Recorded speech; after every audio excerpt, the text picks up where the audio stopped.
So in this tutorial, we're going to talk about understanding and describing personal, social, and economic impacts. So why are we interested in that? The reason we're interested is because you need to be able to determine the impacts that your project is going to have, and then evaluate whether your project has achieved those particular impacts. And then we have our success criteria. If you can clearly and in a detailed way explain the impacts that your project is going to have, then you have understood and achieved the goal of the lesson. If you can only provide a description but it's not critical or not really in detail, then you're doing okay. But only if you can only give me dot points at the end, then you haven't fully understood everything. So let's get into it. So let's talk about impacts. What are impacts? Impacts are just the benefits or consequences that occur because of a project. They're what results or changes in people's lives or in the environment as a result of a project. If things are good and positive, we call them benefits. If they're bad and negative, we call them consequences. Sometimes projects can have positive and negative consequences. Okay, so for example, we could just say Bitcoin. Bitcoin has negative environmental impacts, and arguably it has some positive impacts in terms of finance and risk. So impacts are just the benefits or consequences of a project. We're going to split impacts up into three things. We're going to call them social, personal, and economic. Okay. Now the impacts, they are defined through the creation of goals. And those goals are context dependent. That means they depend on the project you're making. So every project you make is going to have a different set of impacts that project could potentially achieve. And it's really, really important that you define impacts and think about them at the start of your project, because they are specifically mentioned in the criteria sheet, in the ISMG, for all the assignments. In the evaluation section, you have to evaluate against impacts. Those words are written there. So you have to be able to define and work out what the impacts your project is going to make, so you can evaluate whether you have achieved those impacts at the end. So let's kick off with talking about personal impacts. Now, personal impacts change the way that a person, that's an individual, does something, or it alters their opinions or knowledge. So a personal impact is impacting a solitary individual. Now that's opposed to a social impacts, which alter the well-being of the surrounding and wider community. So if we're talking personal, we're going to impact on an individual. And if we're talking social, we're going to impact on a group. So more than one person. Social impacts and personal impacts, they often include things like health, equality, living standards, cohesion, resilience, security, and safety practices. And we're going to go through those a little bit more in detail in a moment. But social and personal impacts are often non-monetary. Okay, so it's not about the money. It's about things that are not quantifiable in a monetary sense.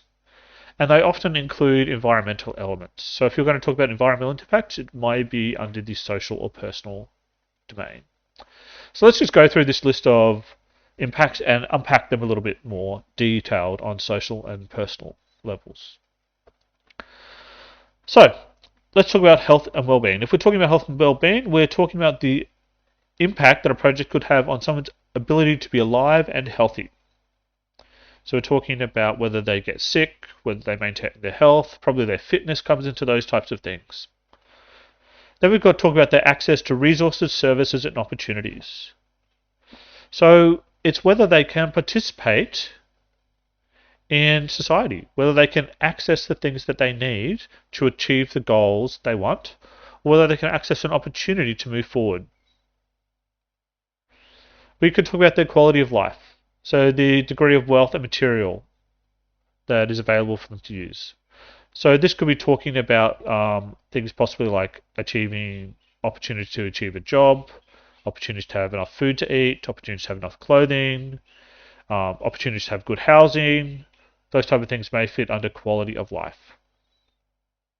Also safety, so protection from danger. So in our society at the moment, there's a large push for things like domestic violence. So there's a definitive impact the government is trying to have to reduce the danger to some people in our society. So they are protected. And also we could talk about security. So this can be physical or psychological protection from an external threat. Additionally, we could talk about resilience. So we can improve someone's resilience, which is something that has happened to a lot of people during the pandemic. People have had to be resilient and survive during adversity. Additionally, you could also talk about Indigenous culture and heritage, maintaining the Indigenous traditions and history of a particular geographical area, or the evidence or the ways of living that those particular groups have. We can also talk about impact being on the innovation and human capital, how people have the ability to be creative. So this can come through the ability for people to show self-expression, spread their ideas, communicate freely and productively with other people. We can also talk about social cohesion.